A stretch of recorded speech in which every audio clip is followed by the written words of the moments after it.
during your answer to the original question were fulfilled? And how will you use that budget as not only a vehicle for fulfilling your political promises, but also something that can actually drive Canadian growth, innovation, and investment, as you said? Well, first, as I said, we have a plan to restructure tax income, the way we acquire our taxes. So through changing income tax, as well as changing GST, and hold on, let me make sure that he can hear me. Wonderful. Okay, so let me restart that then. So we plan on changing the amount of money we get by changing how income tax and GST tax and all sorts of other taxes, such as corporate tax, are calculated. And so that would be able to increase the amount of money we can get, but through different methods. So like we are planning on reducing income tax and corporate tax, and the way, at least for lower incomes and middle income families. And then we plan on using that money to invest in small business, the Small Business Bank. The Small Business Bank is a bank where smaller businesses and entrepreneurs can more easily acquire loans and funds to start their own businesses or to keep their businesses afloat during particularly bad economic times or events. And so this way, this will increase more small businesses, increase more mom and pop shops, and keep them more competitive, while also ensuring that they stay afloat and help the economy. Yeah, and to that, and I think you make a good point about investment in the economy. So let's go and let's invest in the economy. Why don't we? So will you join the Conservative Party? Whatever government comes into power, if we happen to come to power, will you join our party in voting for a budget which supports and strengthens tax-free savings account at every level, as well as increasing maximum contribution limits? And will you join the Conservative Party in increasing the basic personal amount, the basic untaxed personal amount of 750 Canadian dollars, by 750 Canadian dollars to 13,000 Canadian dollars for all Canadian families, investing in every single person in Canada, as you just said? Will you join the Conservative Party in that initiative? So just clarification, you said increase the basic personal amount to an extra 13,000. Okay. Yeah, increase to 750. Yes, sir. We actually have a plan to increase the basic personal amount to 15,000 per person per year per person. So yes, we will join you in increasing that and go a step further a little bit. And what about tax-free savings account? This has been a government which has been relentless in its attacks on tax-free savings accounts and question periods, etc., calling them a tax haven for the rich. Do you agree with the sentiments of the government? We will look into tax-free saving accounts. We'll look to see how it can be abused by the elite or the rich, but we want to make sure that it is economically viable. And that it will, in fact, help the economy truly. We have a plan on evidence-based economic systems. We don't want to just jump into anything and hope it works. We want to make sure that it will work when we implement it. So we will look into that. Thank you. What is the NDP and Liberals' plan to ensure that capital investment remain in Canada and start to invest more in the green energy and other new industries when they propose to immediately double the tax on capital gains without corresponding plan to transform our economy in a short term? And why does the NDP want to further cap tax-free saving accounts when it's already capped at $5,500? And this is a wonderful program that encourages workers to save.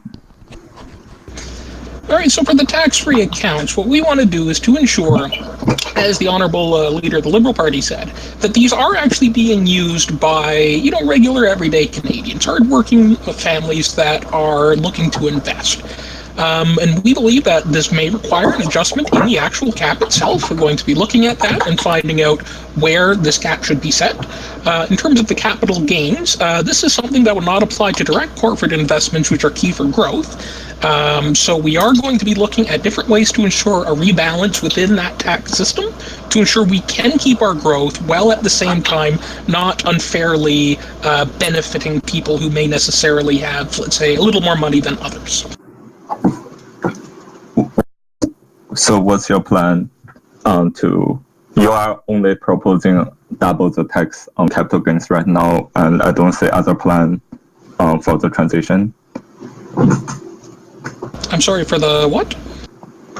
So what's your plan for transition when you double the tax on capital gains? Well, we're not necessarily going to be doubling the tax, as I said. You are promoting to double the tax in your platform. But this is something that would not apply to direct corporate investments, which are obviously key for growth. Well, so you will double the tax on RSP gains? No. This is something that would not apply to direct corporate investments, which are RSP are personal? Sorry? Are you going to double the tax on the retirement savings of our workers? No, we're not going to be doubling the tax on the retirement savings of our workers.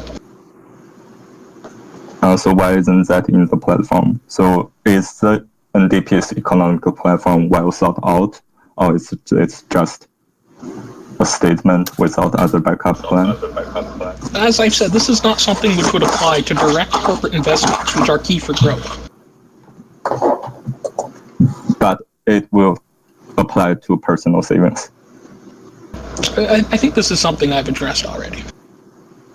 Okay, so NDP will double the tax on retirement savings?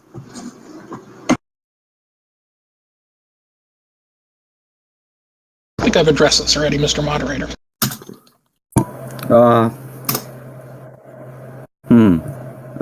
If there's still time in the segment, I can ask another question. Oh, well, you can only ask one question each? Oh.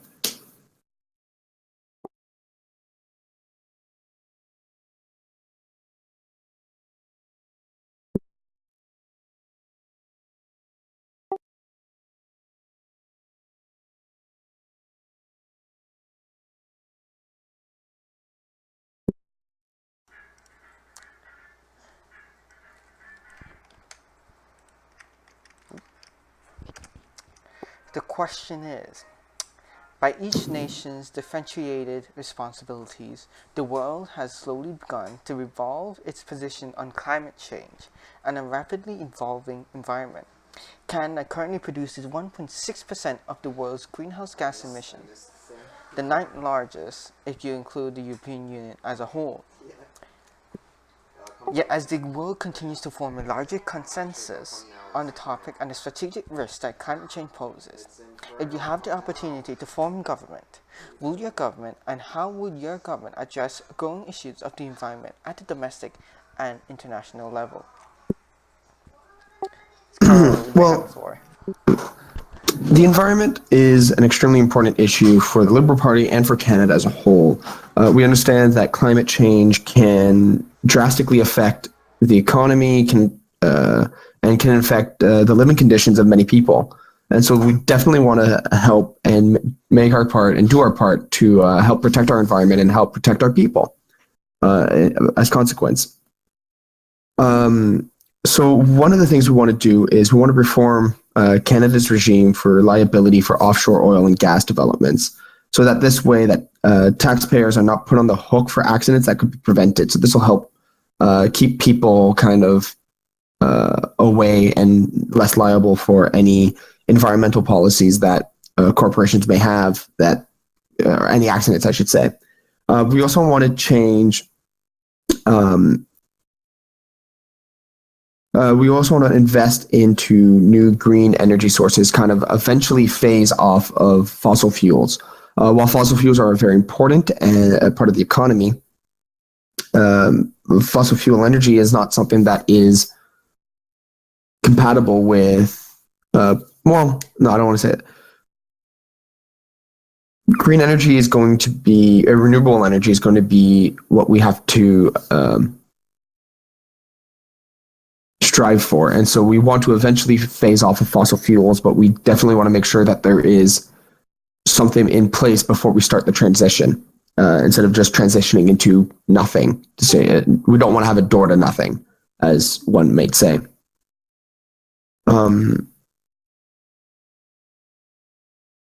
And another important thing is our water. Canadian water sources, Canada's the world has the most fresh water in the world, and so we want to improve and invest in our money to a water stream quality measurement fund, so that we can have the money to invest to test the quality of our waters, and so that we can then help fix any issues that might occur in the quality of our water, to keep our water streams healthy, which will also keep the local environment healthy and keep the animals within those water streams healthy as well. Thank you. Yep, that's a great question. And the leader of the Liberal Party just said that the environment has strong ramifications on the economy. That's absolutely correct. But let's also not forget that the economy has strong ramifications on the environment. As he said, fossil fuels play a major part of the economy, with hundreds of thousands of employees in the market. And what really matters is how we shift our perspective and our ambitions on the economy to ensure that we can facilitate this disruptive change without it being disruptive to so many families who might see dwindling paychecks or might be out of a job. And we have got to make sure that that doesn't happen. So the government's got to facilitate that, but it can antagonize, for example, fossil fuel industry. Look, the Conservative record is quite clear.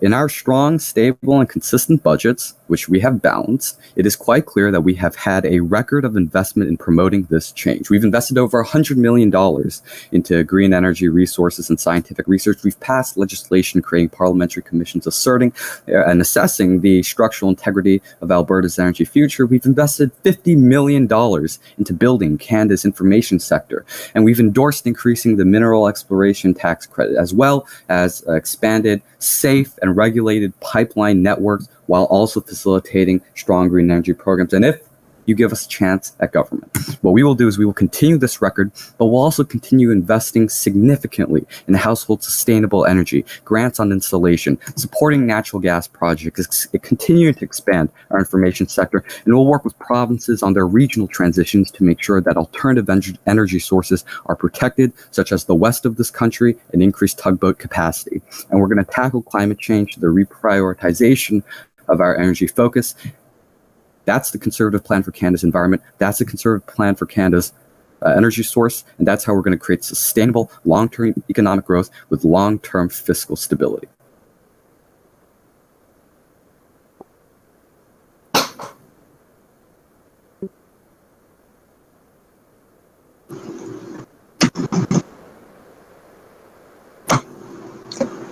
The Radicals plan for environment will put worker first and foremost, and we are going to put a price on carbon, put a clear price on carbon, and we will use additional revenue from the carbon tax and other revenue streams to fund retraining programs, green energy research, and green energy development in general. And we are going to accept the plan from the recommendations of the Naylor report, and we are going to fund our scientific community responsibly and to ensure that our scientists are well funded to solve the problems. And we are going to, on the global level, to cooperate with other nations to explore options such as capital trade. And our other environment plan will ensure that the workers, most workers, we cannot promise all, but we will promise that most workers will be retrained, and other workers will receive adequate training in other streams, or maybe we can explore